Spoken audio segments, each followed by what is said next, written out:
മിലുപ്പിലാണ് പഠിപ്പിച്ചുതരാം. പരിപാടി പറ്റി ഇപ്പോൾ നമ്മൾ ഉടച്ചിരിക്കുകയാണ് സാധനം. ഞാൻ കാണിച്ചുതരാം. ഇന്ന് നമ്മൾ പരിപ്പ് കറി എങ്ങനെയാണ് ഉണ്ടാക്കുന്നതെന്ന് പഠിക്കാൻ പോവുകയാണ്. എങ്ങനെയാണെന്ന് നോക്കാം. പരിപ്പ് വറുത്ത് വെക്കുക. ഇതാണ് പരിപ്പ്. പരിപ്പല്ല, പയർ. രാവിലത്തെ ബ്രേക്ക്ഫാസ്റ്റ്. ഇതാണ് ചക്കയപ്പം. നമ്മൾ തിരിച്ച് വെക്കുകയാണ്. അടച്ചു. നമ്മൾ പരിപ്പ് പൊടിച്ചുകൊണ്ടിരിക്കുന്നു. അല്ല, പയർ.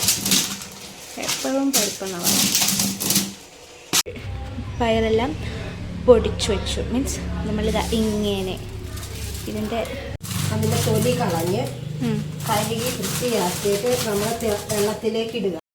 എന്താണെന്ന് വെച്ചാൽ നമ്മൾ ഈ പയർ പൊടിച്ചതിന് ശേഷം വെള്ളം വെക്കുമല്ലോ. വെള്ളം വെച്ച് വേവിച്ചതിന് ശേഷം എന്ത് ചെയ്യണം? അതുപോലെ പയർ കൈ വെച്ച് ഉടയ്ക്കുക. തടി വെച്ച് ഉടച്ചതിന് ശേഷം മീൻസ് വറുത്തതിന് ശേഷം നമ്മൾ ഈ പയർ എന്തെങ്കിലും ഒരു സാധനം വെച്ചിട്ട് അത് പൊടിക്കണം. മിക്സിക്കകത്തൊന്നും പൊടിക്കുക, ഇടിക്കുക. പിന്നെന്താണ്?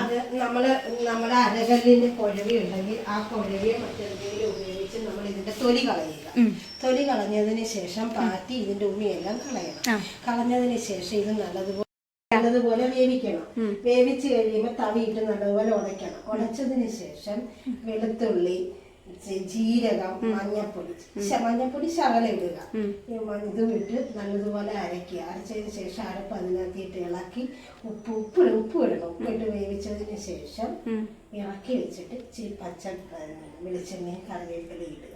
അത്രേ ഉള്ളൂ. So simple. ഇനി നമ്മൾ പയറിടാണ്. ആ വെള്ളത്തിനകത്ത് ഓൾറെഡി പച്ചമുളകും ചുവന്നുള്ളിയും നമ്മൾ ഇട്ടിട്ടുണ്ട്. അതിലേക്ക് നമ്മൾ ഇങ്ങനെ പയറിടുക. പയർ വേവണം. അതിന് വേണ്ടിയിട്ട് നന്നായിട്ട് വേണം. അതെ, നന്നായിട്ട് വേകാൻ വേണ്ടിയിട്ട് നമ്മൾ ഇതിടുക. അതിലേക്ക് നമ്മൾ ഉപ്പിട്ടു ആവശ്യത്തിന്. ഉപ്പ് നിങ്ങൾക്ക് വേണമെങ്കിൽ ഇടാം, അല്ലെങ്കിൽ ഇടണ്ട. ഇല്ലെന്നുണ്ടെങ്കിൽ ഉപ്പൊക്കെ ഇടണ്ട, നമ്മൾ നിർബന്ധിക്കുന്നില്ല. അല്ലെന്നുണ്ടെങ്കിൽ നിങ്ങൾ ഉപ്പിട്ടോളൂ. കുറച്ച് മഞ്ഞപ്പൊടി ഇട്ടിട്ടുണ്ട്. ഇതെല്ലാം കൂടെ ഇട്ടിട്ട് ഇത്രയല്ലേ ഉള്ളൂ. ഇതെല്ലാം കൂടെ ഇട്ട് കുറച്ച് വെള്ളം ഒഴിച്ച് നമ്മൾ ഇത് അരച്ചെടുക്കാൻ നമ്മൾ നന്നായിട്ട് അരയ്ക്കാൻ പോവാണ്. നമുക്ക് നോക്കാം ഇത് വെന്ത് കാണില്ലല്ലേ. നോക്കാം. നമുക്ക് One eternity later. അത് വെച്ചിട്ട് നമ്മൾ ഇങ്ങനെ നോക്കാം. ഇങ്ങനെ എടുക്കുക. എടുത്തതിന് ശേഷം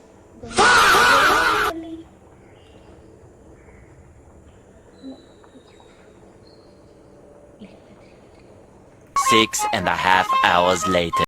ഇപ്പോൾ നമ്മുടെ പരിപ്പ് വെന്ത് വന്നിട്ടുണ്ട്. നമ്മൾ ഇത് ഉടയ്ക്കണം.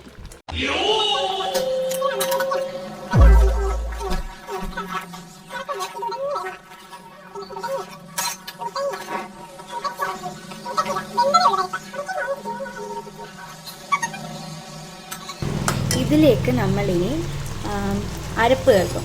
നമ്മൾ അരച്ച ഈ അരപ്പ് ഇതിലേക്ക് നമ്മൾ ചേർക്കണം. ഇളക്കി യോജിപ്പിക്കുക.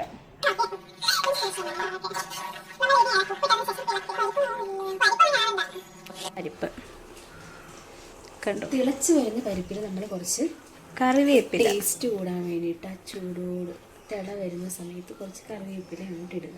അതെ, കുറച്ച് വെക്കുക. തീ കുറച്ച് വെച്ചിട്ട് നല്ലപോലെ ഇളക്കുക. കുറച്ച് പച്ച വെളിച്ചെണ്ണ ഒഴിച്ചു കൊടുക്കണം. അതെ, പച്ച വെളിച്ചെണ്ണ ഒഴിക്കുവാണ്. ഇങ്ങനെ എല്ലായിടത്തും ആവുന്ന രീതിയിൽ ഒഴിച്ചു കൊടുക്കും. എന്നിട്ട് ആ പച്ച വെളിച്ചെണ്ണയുടെ മുകളിൽ നമ്മൾ പിന്നെയും കുറച്ചും കൂടെ കറിവേപ്പില ഇട്ട് കൊടുക്കണം. അതെ.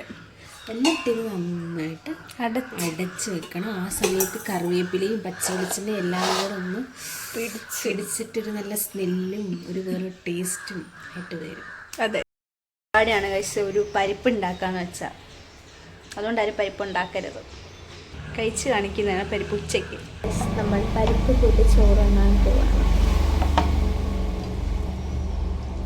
ഇങ്ങനെയുണ്ട്. പറയാൻ വാക്കുകളില്ല. Really amazing. അമേസിംഗ് എന്ന് പറഞ്ഞാൽ അമേസിംഗ്. Really amazing. നിങ്ങൾ ഇതുപോലുള്ള പരിപ്പൊക്കെ ട്രൈ ചെയ്ത് നോക്കുക. പരിപ്പൊക്കെ വളരെ സിമ്പിളാണ്. അപ്പോൾ എല്ലാവരും ഉണ്ടാക്കണം കേട്ടോ.